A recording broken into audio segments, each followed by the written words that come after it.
Abra sua Bíblia, por favor, em Josué capítulo 6. Queridos, esse é um tema que a Rafaela abordou, que nós devemos estar sempre muito antenados.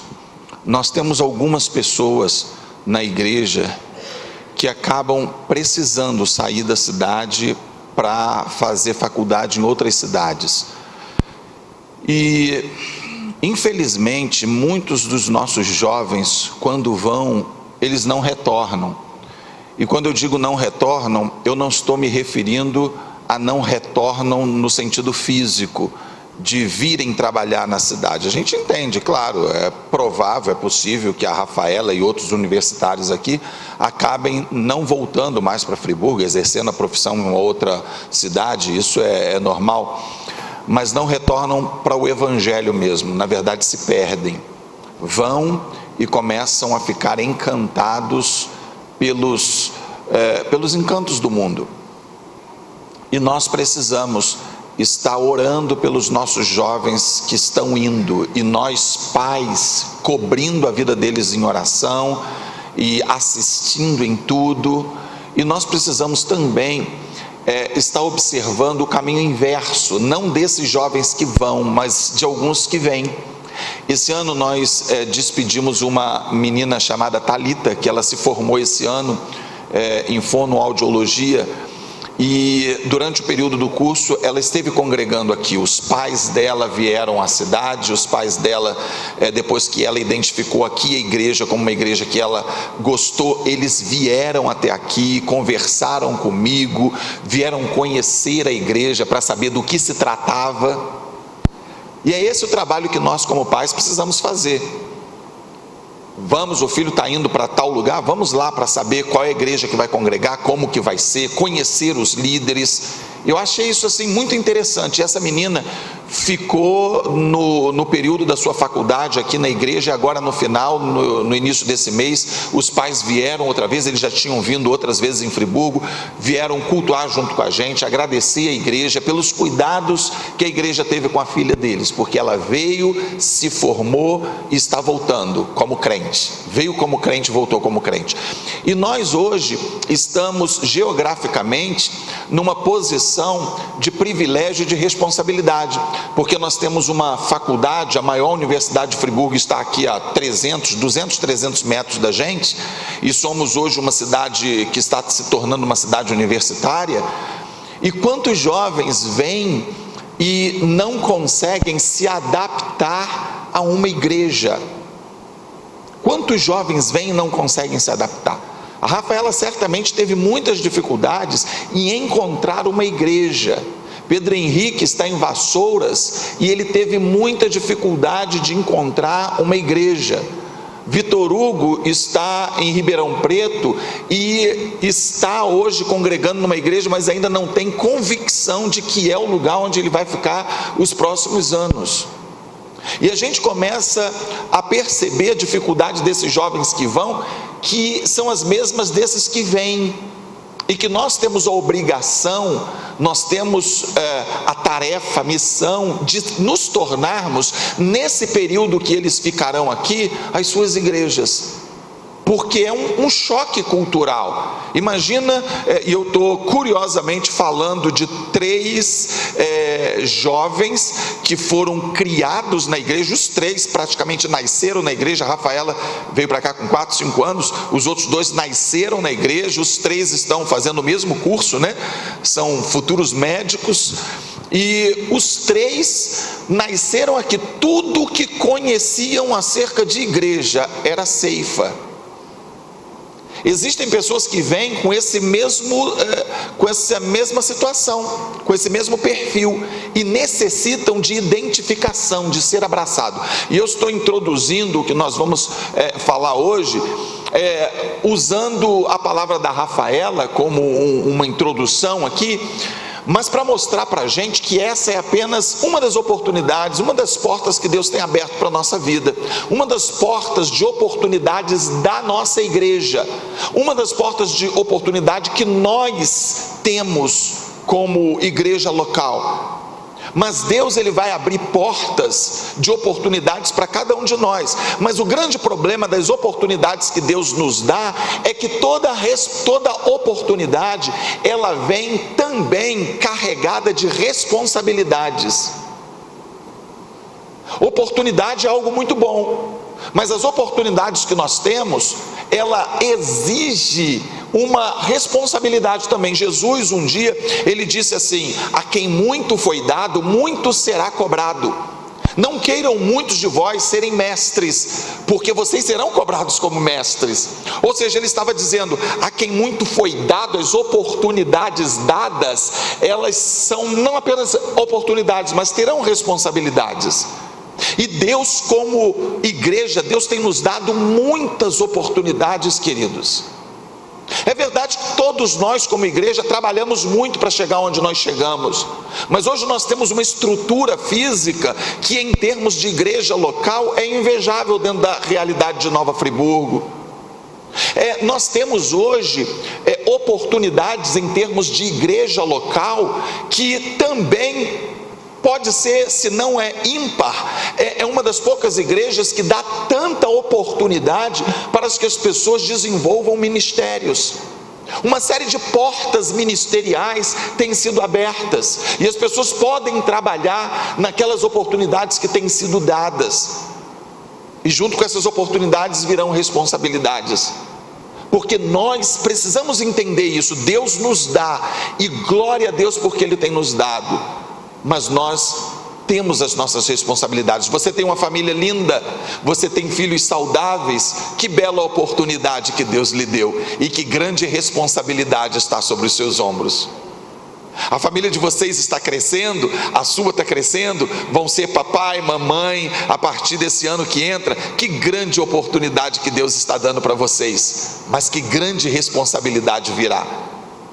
As oportunidades vêm, mas as responsabilidades vêm junto, vêm a reboque. É muito bom ter filhos, mas manter os filhos no caminho do Senhor, cuidar deles, criá-los ou educá-los nos princípios do Senhor, é uma responsabilidade que Deus colocou sobre os seus ombros. Uma oportunidade, uma responsabilidade que é sua. E muitas vezes, queridos, nós transferimos determinadas oportunidades que temos para a igreja, para o pastor, para o irmão lá da escola bíblica, quando nós somos os responsáveis, porque a oportunidade foi dada para a gente. Vê se tem graça eu colocar a responsabilidade da malcriação de um filho no pastor ou na escola bíblica dominical, o conhecimento bíblico dos meus filhos na escola bíblica dominical ou no departamento infantil. Não, isso é uma responsabilidade sua, isso é uma responsabilidade minha como pai. Tem uma irmã que o filho dela, ele quando faz alguma bagunça, e ele é bem bagunceiro, ele é diferenciado, ele quando faz uma bagunça, ela já olha, quando eu estou por perto, ela já olha para mim e fala: ó, o pastor está vendo, vai brigar com você. Invariavelmente ela fala isso, e ela ainda não se ligou que invariavelmente eu falo a mesma coisa. Falo: eu não brigo nada, quem briga é sua mãe, a responsabilidade pela sua criação é dela, não é minha não. Eu quero paz com você, meu querido. Querido, nunca faça isso. Nunca diga para o seu filho: fica quieto porque o pastor vai brigar. Ele não precisa ter mais esse motivo para ter medo de pastor. Ele terá outros, mas não precisa ter mais esse motivo. E às vezes a gente faz as coisas sem ter a percepção dos riscos que estamos gerando, da vulnerabilidade que estamos colocando sobre os ombros dos nossos filhos, e transferindo as responsabilidades que são nossas. O texto que eu escolhi para estar compartilhando com vocês, Josué capítulo 6, diz assim a partir do primeiro versículo: ora, Jericó estava rigorosamente fechada por causa dos filhos de Israel, e ninguém saía e ninguém entrava. Então disse o Senhor a Josué: olha, eu tenho dado nas tuas mãos a Jericó, ao seu rei, aos seus valentes e aos seus valorosos. Queridos, quando nós lemos o texto bíblico de forma sequencial, e nós começamos então a ler Gênesis, Êxodo, e vamos lendo a Bíblia sequencialmente até chegarmos em Josué, nós temos já uma carga de informações e um pano de fundo bastante apropriado para entendermos esse texto. Eu sei que algumas pessoas gostam de ler a Bíblia de uma forma mais aleatória. Hoje, o meu devocional, eu vou abrir a Bíblia em João e ler um texto de João, e amanhã ler um texto de Mateus, e depois de amanhã um texto de Juízes. Isso é legal, é bom, isso acrescenta muito, mas eu proponho a você que você faça uma leitura sequencial da Bíblia. Se você acha que o Antigo Testamento é cansativo, começa em Mateus, no Novo, e depois que lê o Novo, você já vai estar gostando, acostumado a ler a Bíblia, treinado nisso, você vai começar a ler o Antigo também. Mas isso é muito importante, porque nós conhecemos não apenas aquilo que Deus quer falar para a gente naquele versículo, naquele texto, para aquele dia, mas nós começamos a ter uma percepção de todo o contexto, de tudo o que aconteceu. E você, quando lê esse texto e começa a observar Josué à porta de Jericó, junto com os seus valentes, junto com toda aquela geração que sobreviveu ao deserto, toda aquela geração que venceu todas as adversidades, você é tentado a pensar, ou pelo menos é induzido a pensar, caso não conheça o contexto, que agora eles entram em Jericó, as trombetas ecoam, os muros caem e eles conquistam aquilo que Deus prometeu. E você não consegue mensurar, por falta do contexto, você não consegue mensurar todo o tipo de dificuldades que eles tiveram, e todas as oportunidades que perderam em função de não terem tido as responsabilidades proporcionais às oportunidades que haviam tido. Até chegarmos nesse episódio, muitas coisas aconteceram. Muitas pessoas morreram, muitas pessoas ficaram para trás. Antes de chegarmos nesse episódio, aconteceram centenas de anos de escravidão e décadas de peregrinação pelo deserto.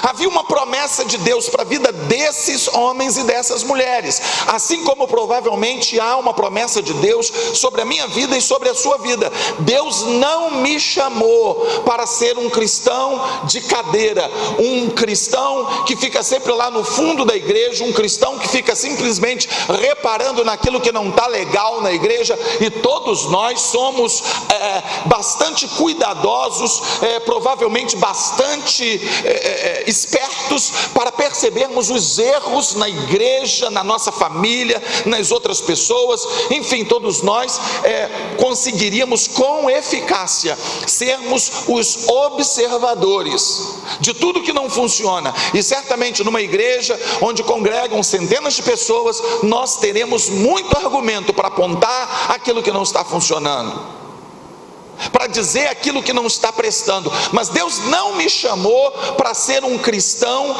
apontador, um cristão observador.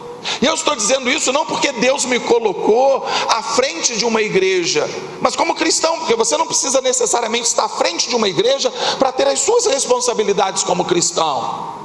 Você não precisa ser um professor de escola bíblica para estar se sentindo responsável por algo relevante. Você não precisa ser um líder de célula para achar que você está fazendo algo significativo. Você precisa apenas estar envolvido e estar disposto a fazer qualquer coisa que contribua com o reino. Você precisa decidir sair da posição de observador e começar a fazer parte.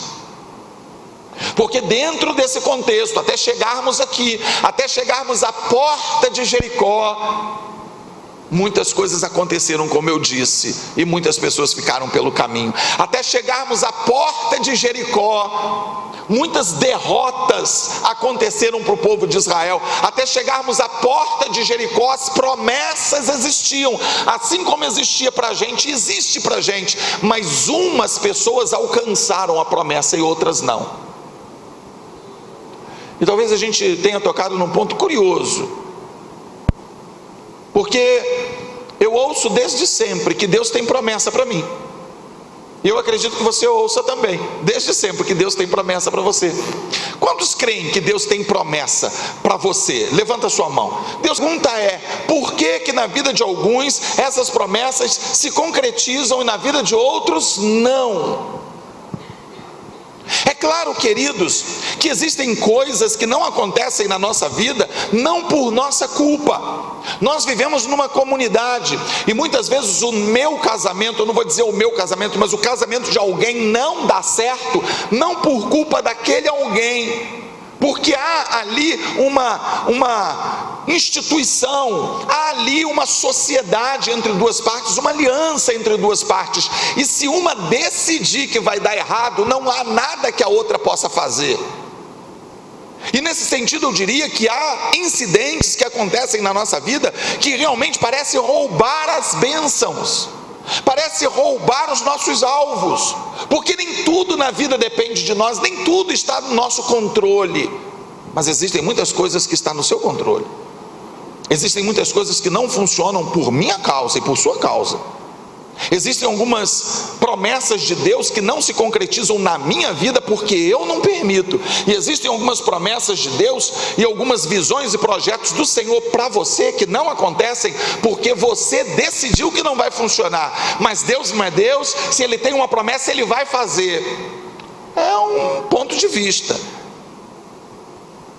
Mas considerando que lá na palavra de Deus, no Apocalipse, Jesus diz assim: eis que estou à porta e bato, e se alguém ouvir a minha voz e abrir a porta do seu coração, eu entrarei em sua casa, cearei com ele, ele comigo. Enfim, considerando que Deus está à porta e bate, isso obviamente é na questão da decisão no sentido de nos entregarmos a Cristo.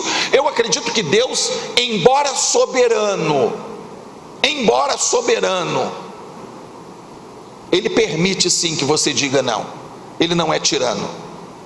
Então Ele não é soberano. Queridos, eu creio que só um Deus soberano seria capaz de me dar o livre-arbítrio sem perder o controle.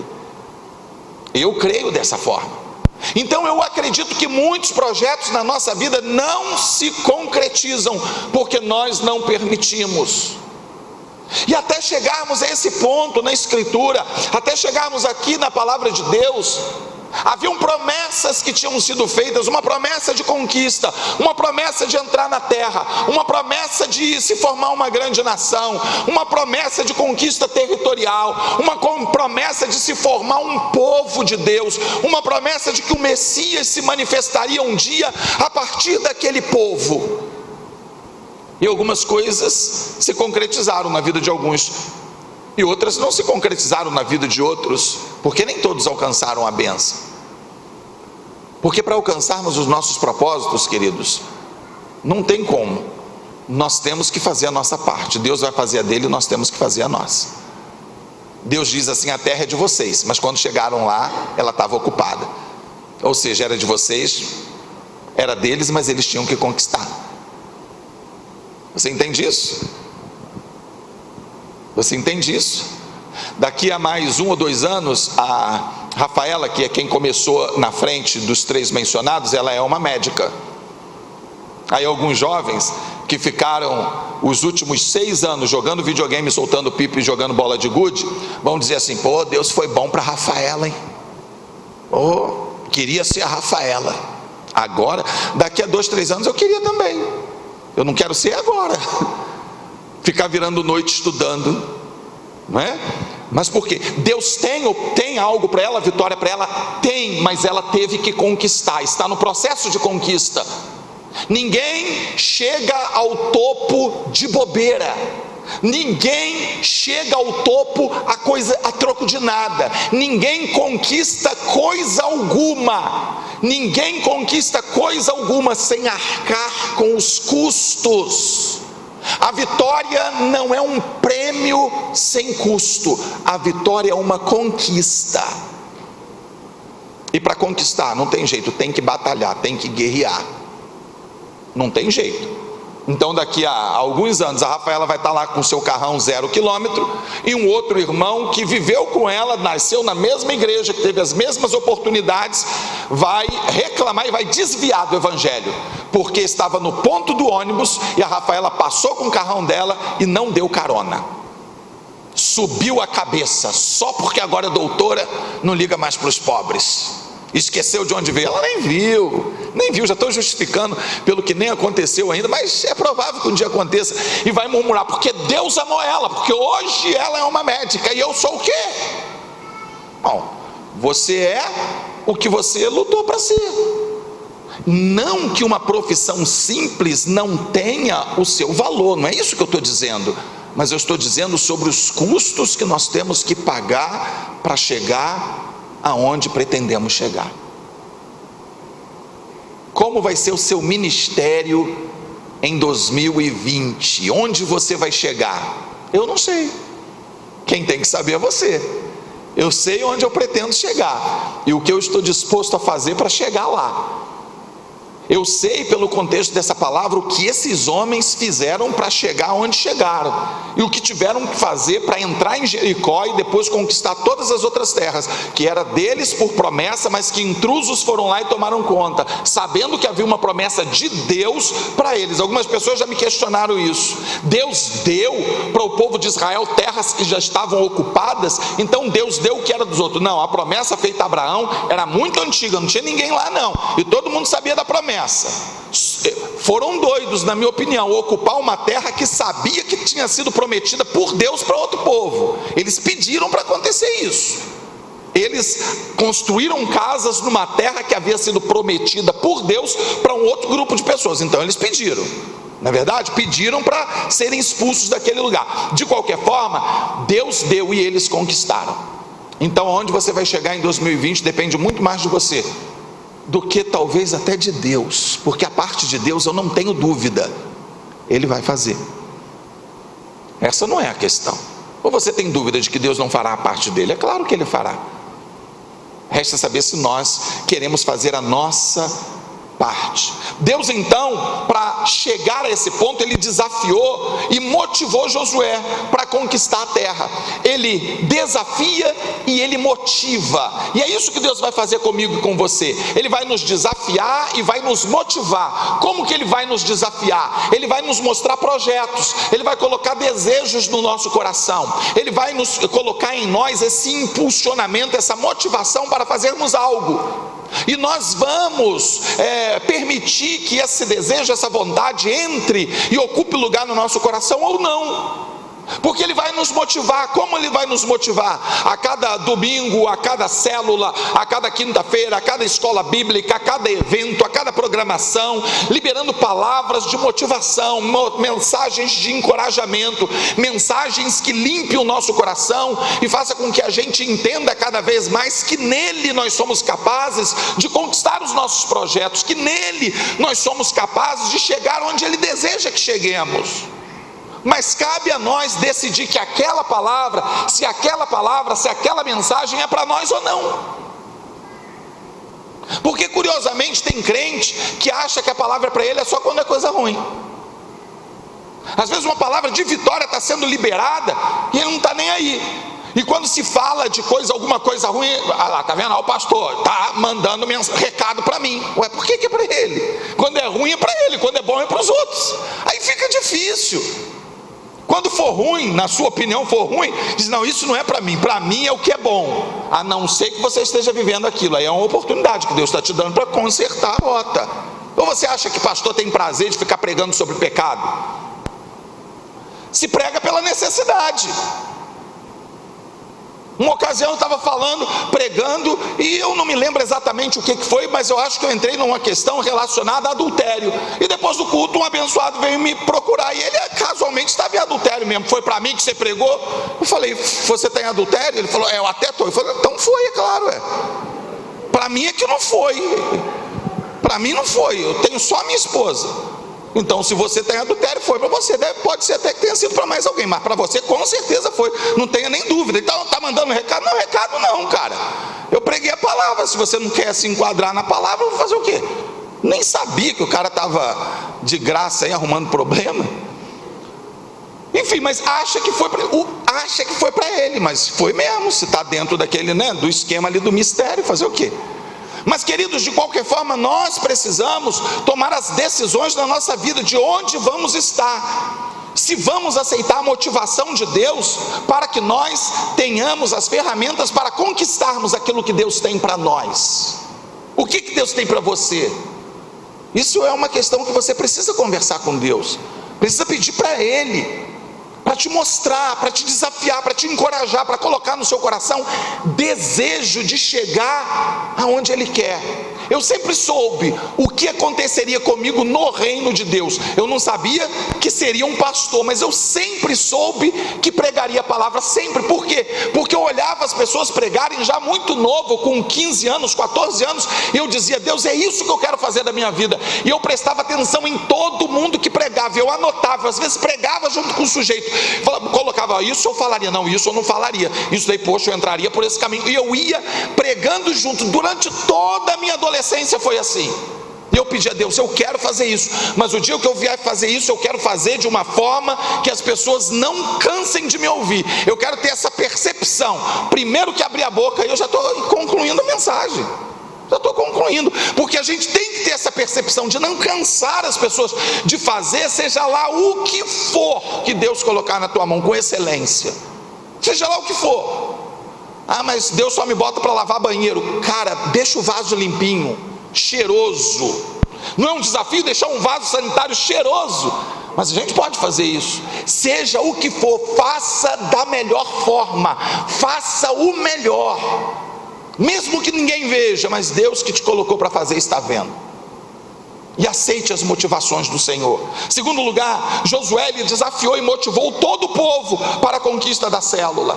Ele recebeu o desafio de Deus e agora ele transmitiu ao povo, porque ele sabia que era impossível conquistar uma cidade murada, uma cidade cercada, sozinho. Ah, mas Deus estava com ele. Claro que Deus estava com ele. E se Deus quisesse, apenas a corneta, apenas a trombeta dele derrubaria a cidade, as muralhas da cidade. Mas Deus não queria dar conquista a um homem. Deus queria um comandante, alguém que motivasse o seu exército. Mas Deus não queria uma conquista de um único homem. Queridos, Deus tem me dado sim uma visão, um projeto. Deus tem me dado sonhos de conquista para essa cidade. Deus tem me dado sonhos de conquistas para outras cidades, para outras nações. Nós queremos plantar igreja onde ninguém quer. Nós queremos levar o evangelho onde poucos estão dispostos a levar. Nós queremos ver necessitados sendo assistidos. Nós queremos ver drogados recebendo investimentos para saírem da escravidão das drogas. Queremos ver as famílias restauradas. Queremos ver os jovens e adolescentes crescendo nos princípios da palavra. Queremos ver pessoas que chegam até nós sendo orientadas, aconselhadas nos princípios de Deus.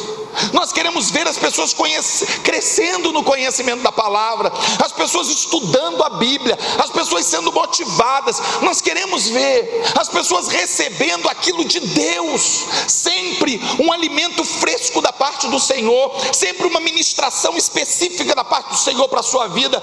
Mas isso é absolutamente impossível de ser feito por uma única pessoa. Deus poderia fazer sim, mas não é assim que Ele age. Ele não agiu assim com Josué, dando a ele um exército para ele motivar. E da mesma forma Ele faz comigo e faz com todos os outros. Deus me dá um grupo para caminhar junto comigo, para que eu possa motivar, para que eu possa encorajar, para que vocês estejam junto comigo, fazendo aquilo que Deus tem colocado no nosso coração. Mas você precisa saber que você faz parte disso. E se você não entender que sem você eu não posso caminhar, se você não entender que sem a sua participação, sem você abraçar, as coisas não vão acontecer, que eu não posso fazer tudo, e que nem Deus me chamou para fazer tudo, nós vamos começar como um só homem, tocar trombetas, e não haverá muralhas capazes de resistir ao nosso toque. Não haverá inferno capaz de resistir às nossas orações, às nossas ministrações. E era essa a função de Josué. Ele motivou e o povo pegou junto com ele. E é esse o meu projeto, é esse o meu sonho para 2020, que a igreja pegue junto e comecemos como um só homem a trabalhar para o crescimento do reino de Deus. Nós vemos que Josué ele estuda por meio dos espias a situação da terra. Josué ele chega à porta de Jericó, pelo outro lado do Jordão, ele desce ali o Monte Nebo, ele desce até o Baixo Jordão, ao Vale do Jordão, e ali acampado junto com o povo, Deus fala para ele: você vai atravessar esse Jordão. E Jericó estava sendo vista lá ao fundo, depois do Jordão, do Rio Jordão. A cidade é sua, a cidade foi prometida. Queridos, aqui, eu não sei se eu faria como Josué fez, porque Deus está falando assim: a cidade é sua, conquista, atravessa esse Jordão. Eu já pegaria, do jeito que às vezes eu sou precipitado, eu já pegaria todo mundo: vamos lá, quem vai junto comigo? Então vamos. Deus deu a estratégia de tocar isso, de fazer aquilo, vamos lá. Iríamos todos para tentar conquistar a terra, mas Josué fez diferente. Ele elaborou estratégias, ele mandou espias, para que através desses espias fossem verificadas as fraquezas da cidade. E esses espias verificaram que não havia nenhuma. Eles verificaram que realmente os homens continuavam fortes como sempre estiveram, mas eles verificaram por onde entraria, como derrubaria, e Deus deu a estratégia, tanto de verificar a fraqueza, como também de agir naquela cidade. Eu não sei se você já observou. Se você não observou, depois observa, pega esse texto e lê tudo. Deus deu a estratégia de enviar os espias para espionarem a terra, mas uma das maiores estratégias que Deus deu para Josué foi a estratégia do silêncio. Talvez você nunca tenha observado isso. 38 anos antes desse episódio, o povo só estava no deserto por 2 anos.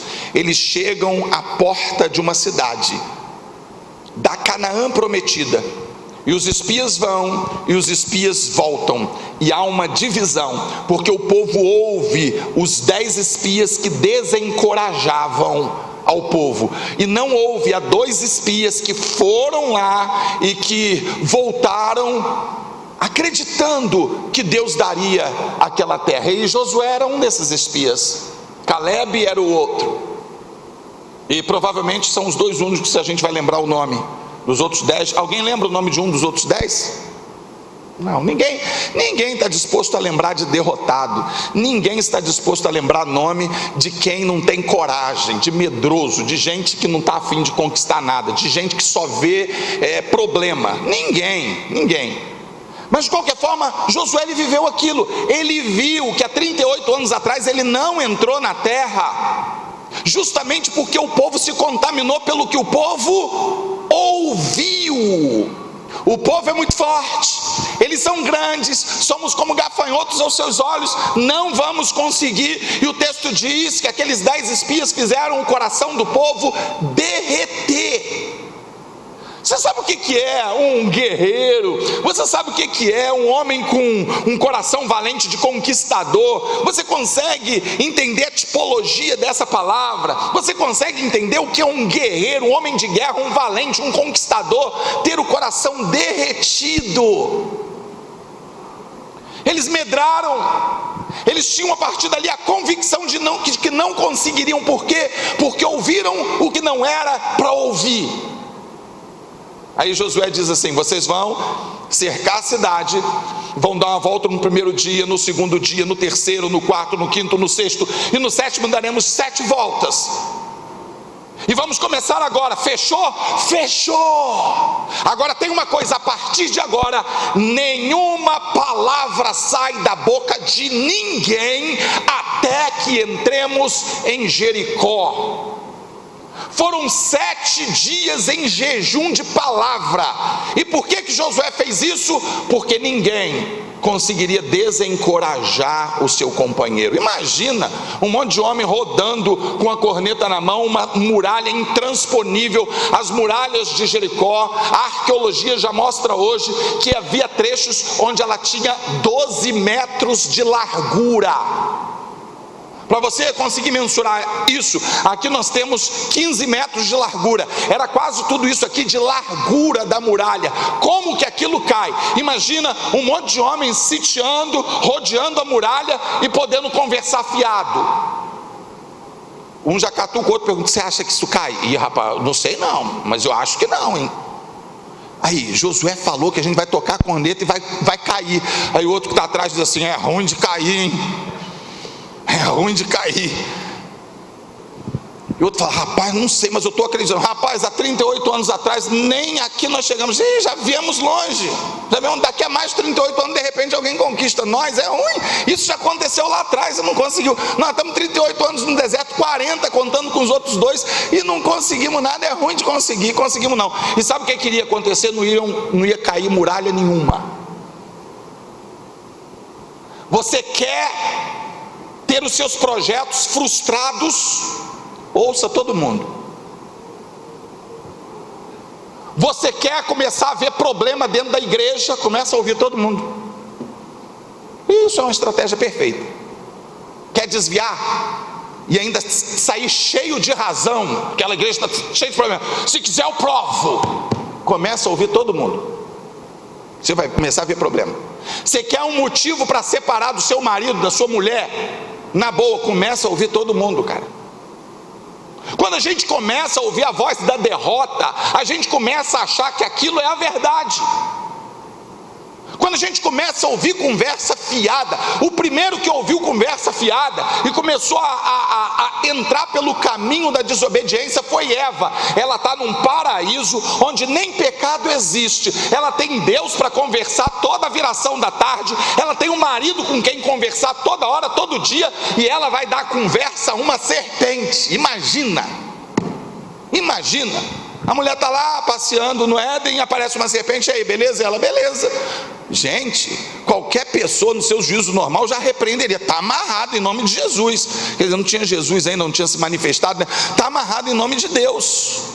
Que isso? Serpente falando? Serpente não fala. Já era para começar a se antenar. Mas hoje tem muita gente fazendo o papel da serpente na vida da gente. E muita gente ouvindo conversa de serpente. Você está animado, motivado para começar o seu negócio. Aí vem a conversa fiada. Ih, rapaz, você vai começar isso? Ih, eu conheço um amigo que começou há 2 anos, quebrou, hein? Você, ih, rapaz, eu acho que eu quebro também. E aí, beleza, como é que você está? Estou bem, vou casando, que vem casar. Ih, rapaz, eu separei ano passado, faz isso não. Vai casar para quê, rapaz? Que hoje não tem mais isso não, rapaz. Mas que mais, rapaz? É só responsabilidade, é maior furada, cara. Daqui a pouco tem filho. Você já viu o preço do leite? Rapaz, você já viu o preço? Passa lá numa escola aí de Friburgo e vê o preço de uma mensalidade. Você desiste. E vou até parar, porque então vai ter gente desistindo mesmo. Vou parar. Mentira, brincadeira, tá barato. Criar filho é mole. É mole. Mas você começa a ouvir essa conversa e você desiste. Você fala, não vou casar não, cara. Claro que não, para quê, rapaz? Você pode ficar com uma hoje uma, amanhã outra. Vai se amarrar numa só? É mesmo, né? Porque ele só pensa no aqui e agora, né? Então é mesmo. Aí, beleza. Você ainda está naquela igreja? Ih, rapaz, mas é mesmo, mas eu ouvi isso, ouvi aquilo outro. Às vezes o camarada congrega há 10 anos, 20 anos, convivendo com as pessoas. Ele sabe da índole da pessoa. Vem uma serpente, buzina um negócio aqui que ele nem sabe de onde veio, e ele começa a ouvir aquela conversa fiada. Se você quer desistir de todos os seus sonhos, ouça todo mundo. Começa a dar atenção a toda conversa fiada que está ao seu redor, a todo tipo de distração, de ruído. Começa a ouvir. Você não vai abrir a sua célula porque não vai funcionar, porque você vai ouvir isso. Você não vai assumir um ministério porque ele não vai crescer, porque você vai ouvir isso. Você não vai começar a entrar, a trabalhar em determinado ministério porque ninguém vai valorizar. Você vai ouvir isso, como se nós estivéssemos trabalhando para homem. Algumas pessoas, quando começam a ministrar, quando começam a trabalhar, eu começo a passar algumas estratégias. E queridos, deixa eu dizer uma coisa para você. Daqui hoje não, a igreja está relativamente vazia, está vazia, né, dentro do nosso contexto.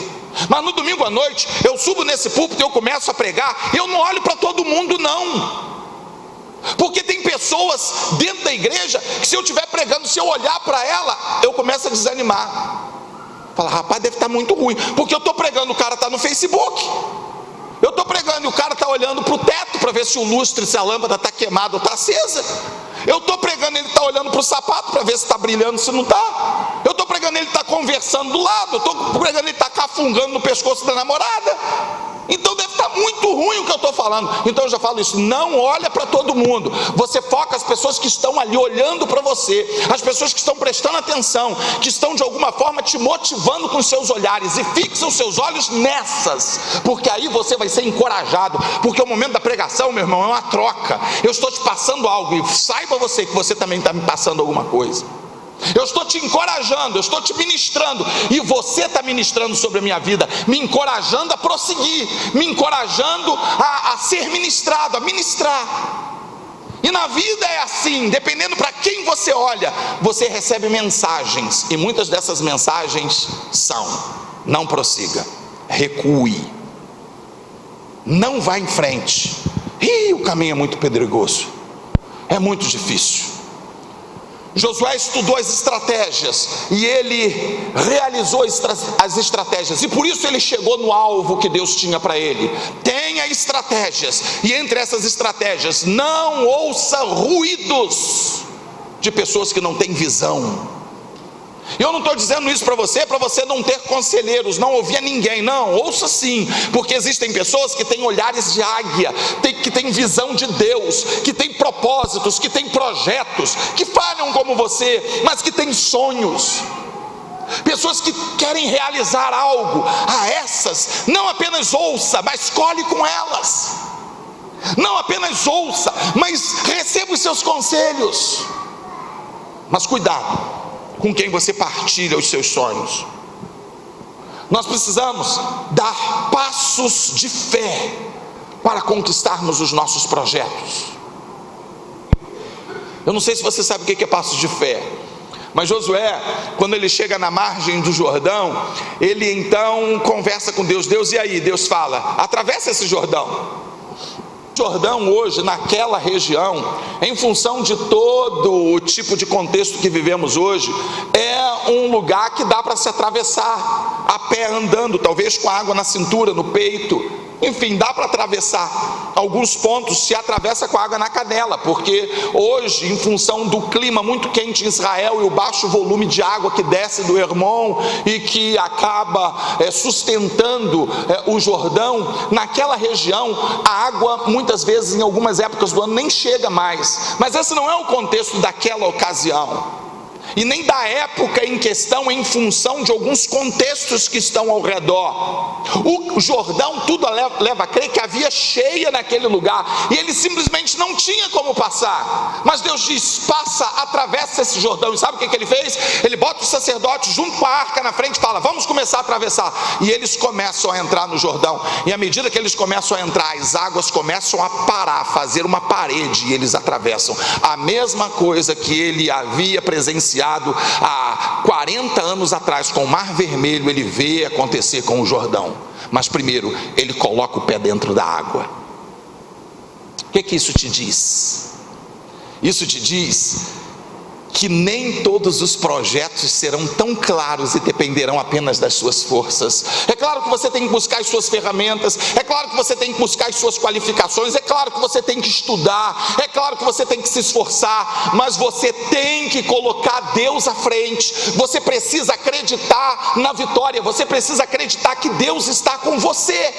Você precisa inclusive celebrar antes mesmo de ver as coisas acontecerem. Há um episódio interessante dentro do contexto dessa palavra, que é o episódio envolvendo a abertura do Mar Vermelho, onde o povo atravessa, onde o povo chega do outro lado, e quando chega do outro lado, o que acontece? Uma festa.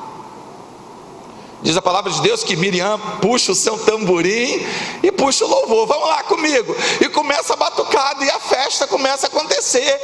E louvar ao Senhor porque Ele é bom, e Ele fez coisas grandiosas. E há uma festa, uma adoração, há um louvor tremendo em Israel. Não em Israel, entre o povo de Israel, na travessia do Mar Vermelho. Miriam encoraja o povo. Miriam começa a tocar o seu tamborim, e as pessoas atravessam o mar, chegam até ali no Mar Vermelho, e começa uma grande festa pela travessia. Por quê? Porque Miriam motivou o povo. Mas onde estava Miriam antes do mar abrir? Junto com todo Israel, murmurando na cabeça de Moisés. Aqui, de boa. Tocar tamborim e dançar depois que o mar abriu é mole. Eu quero ver tocar tamborim e dançar com o mar vermelho na sua frente, montanha de um lado, montanha do outro, e o faraó com seus cavaleiros vindo atrás de você, gritando, dizendo: vamos pegar eles. Você quer vitória? Toque o seu tamborim, comece a celebrar, comece a louvar, comece a adorar, comece a confiar em Deus, antes do mar abrir, antes do Jordão dar sinais de que vai lhe dar passagem. Isso é confiar, é você fazer a sua parte, confiando que Deus fará a dele. É esses os projetos para 2020, meu irmão. Os projetos para 2020 é entrar na onda de Deus, é pedir a Ele a direção, é fazer a nossa parte, e é dar passos de fé, crendo que Deus, Ele invariavelmente fará a sua parte. Você entende isso? Vamos fazer a nossa, porque a dele você não vai precisar se preocupar. Se preocupe em se qualificar para fazer a sua, em montar as suas estratégias direcionadas por Ele, e comece a dar passos de fé, e comece a adorar antes mesmo das coisas acontecerem. 2020 não tem como dar errado. Amém? Diga comigo: 2020 será o melhor ano da minha vida. Mas quem me garante isso, pastor? Queridos, às vezes nós olhamos para o melhor da nossa vida apenas para acontecimentos nobres, muito bons, acontecimentos que estão de acordo com as nossas perspectivas. Se eu olhar assim, 2019 foi um dos piores anos da minha vida, foi um ano muito ruim para mim, humanamente falando, mas eu estou aqui. 2019 foi um dos melhores anos da minha vida. Algumas coisas que estavam fora do planejamento aconteceram, mas foi porque Deus permitiu, e eu estou aqui. É claro que acontecerão incidentes, é claro que problemas acontecerão. Você não pode dizer 2020 será o melhor ano da minha vida e esperar que nada de errado aconteça. Você não pode esperar que o milagre sobrenatural já aconteça no dia 1º de janeiro, daqui a algumas horas, e que vá mudar a sua história, e que a saúde vai ser uma constante na sua família, que não vai haver problemas, que vai acabar o mês antes de acabar o dinheiro. Você não pode ter essa expectativa. É claro que os problemas vão continuar acontecendo, porque nós estamos no mundo, e no mundo nós teremos aflições. Eu não sei se te falaram isso. Não sei se te falaram isso. Tem gente que não fala não, nem gosta que fala isso. Pastor fica rogando praga. Teve uma vez que um pai estava fazendo tudo errado, um marido fazendo tudo errado. Eu falei: querido, o seu casamento vai acabar. Você não está vendo que o seu casamento vai acabar? Você está agindo dessa forma, você tem que agir de forma diferente. Era o casal: o casamento de vocês vai acabar, não pode fazer dessa forma. Aí eles saíram, depois no final de algum tempo se separaram. Aí perguntaram para ele: por que acabou o casamento? Porque o pastor profetizou que ia acabar. Eu que profetizei, porque eu falei que ia acabar. Claro que ia acabar, eles estavam mostrando que ia acabar, estava dando todas as dicas, e eu estou dizendo: não vai por aqui, é outro caminho, porque então vai acabar. Não é isso, queridos. Se nós fizermos tudo errado, vai acontecer tudo errado.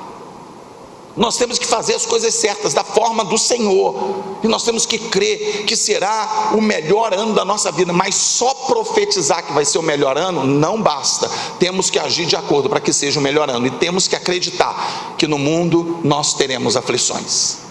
Não estou profetizando ruim, porque então Jesus profetizou ruim para a sua vida, foi Ele que disse isso: no mundo nós teremos aflições. Você precisa crer que será o melhor ano da sua vida, mas estando preparado para enfrentar toda a adversidade. Vai ter adversidade, mas você vai estar de cabeça erguida.